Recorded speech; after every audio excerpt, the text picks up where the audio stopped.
Welcome back. Well, we've got Mr. Abe Agiole, former Commissioner of Police and also former Commander of Police Mobile Training School. Good morning and thank you for joining us today. And thanks for staying this late.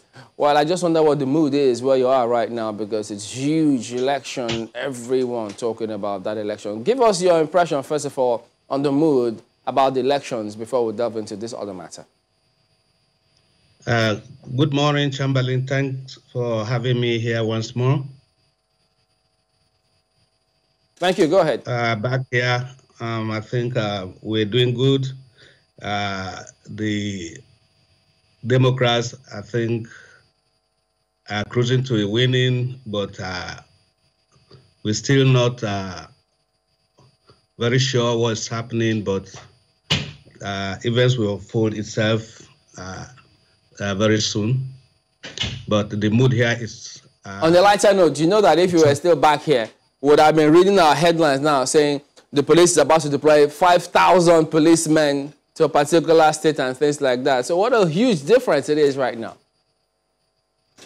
I think here you think of the society being advanced and then law enforcement is made easy, not like back home where people themselves do not actually understand the mood of policing, and you find that in every single situation that happens back, we deploy police. But here, honestly, I think the function of the police is purely restricted to law enforcement.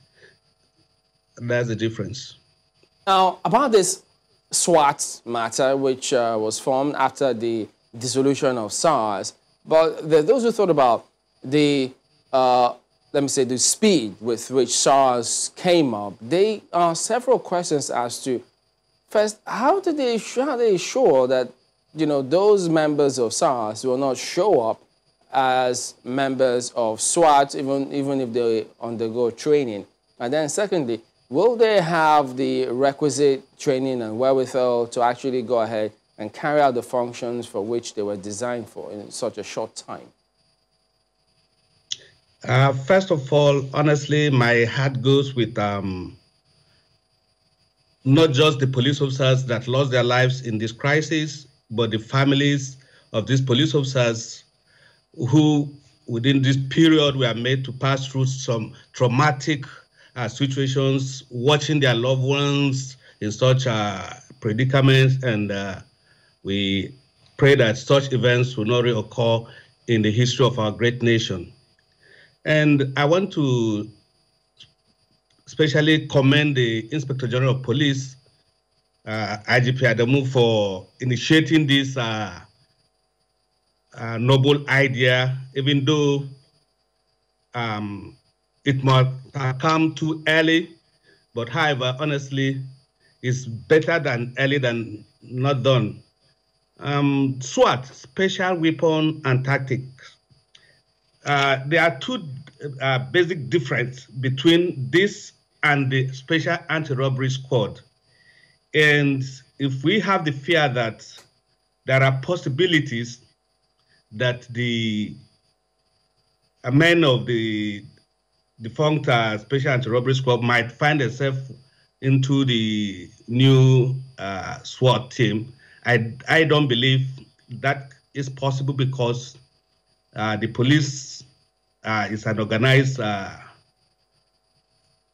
institution, and it has records of people, where they are, postings, and the rest. And I think this is a new initiative, and there's a recruitment procedures for taking in this new recruits into the SWAT team. And I think we might not have the issue of having the OSAS personnel being in it. However, the question now is, how prepared are we for this particular function, the SWAT? Because the SWAT, as it is a bit advanced operational wings of any law enforcement agency. You know, it has capacity for high-risk operations, and that means they will be exposed to different kind of weapons, special weapons that are used, because they are likely to be used, if going by what SWAT functions are, they operate in high-risk areas, terrorist situations, kidnap situations, and the rest. And I think that we need better sophisticated weapon than what the SARS we are using. And when it comes to training too, we need to really focus on the kind of training these people will be given, and the training that will actually condition them for these new roles they're going to be performing in the society.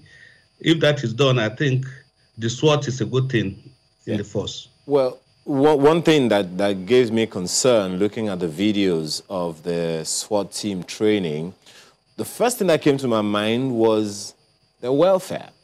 I mean, videos have since, resurfaced about the police training colleges, police training facilities all over the place, the way they feed, the way they are fed, the way they are taken care of. It all speaks to their mental evaluation and psychological state of being, so that by the time they get into the streets, that concern is what's been playing on my mind, the use of weapons, special weapons and all of that notwithstanding.